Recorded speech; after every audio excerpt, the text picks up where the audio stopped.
I'm Jake Forsline from Colorado. I run a website called coloradotroutdevotee.com. Loop USA Pro staff member.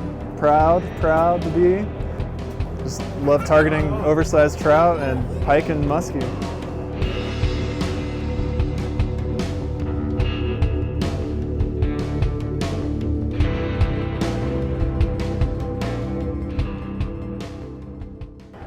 Well, my grandfather's a Swede. He had a loop reel. I think he got it from one of his cousins who lives in Stockholm. Had the 3 deals. It was probably the first reel that I had on my little split cane rod that I inherited from him. Fishing on a sacred tailwater here in Colorado. My one and only rod that day, and it broke. Fortunately, a friend of a friend had an extra rod in his car, and it happened to be a Loop Opti. Put my reel on it, cast it a little bit, and noticed that my current rod wasn't living up to standards. So I became really interested in the loop rods at that point. Knowing the history of the reels, I always was a fan of the reels, but the loop rods are something else.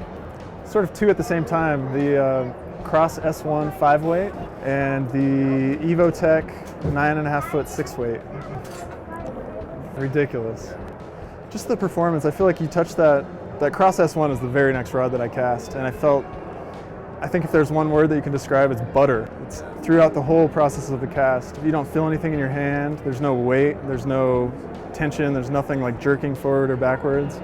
It's this buttery sensation in your hands, and I've never felt it with any other fly rod. I use just the Loop Exact line on it. Love that line. It has a great price point, and I think it matches very well with that rod. So, but the drag itself is amazing. The tunability, you can dial it in right where it needs to be. And for some of my big brown trout fishing in the fall, I don't want them to be able to take much line. I'm running big streamers with pretty heavy tippets.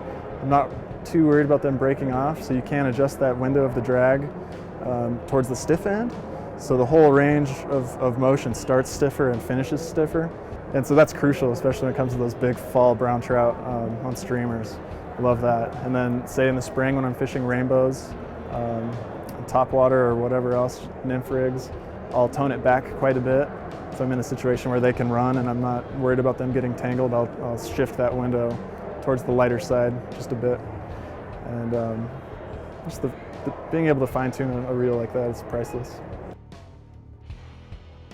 Trustworthy.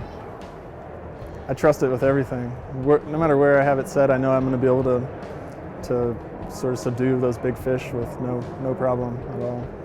I trust that drag system more. I think that's the piece of equipment that you have to trust the most, fishing for big, oversized trout.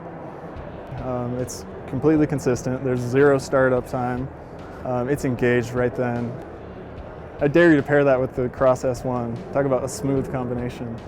Buttery smooth. Currently I fish the booster for pike and musky. I fish the Cross S1 5-weight for trout and the Evotech 9.5-foot 6-weight for trout as well.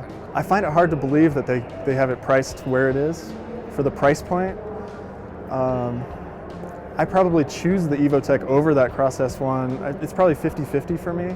I don't know how you get away selling it where you're selling it. I feel like the price point could be quite a bit higher.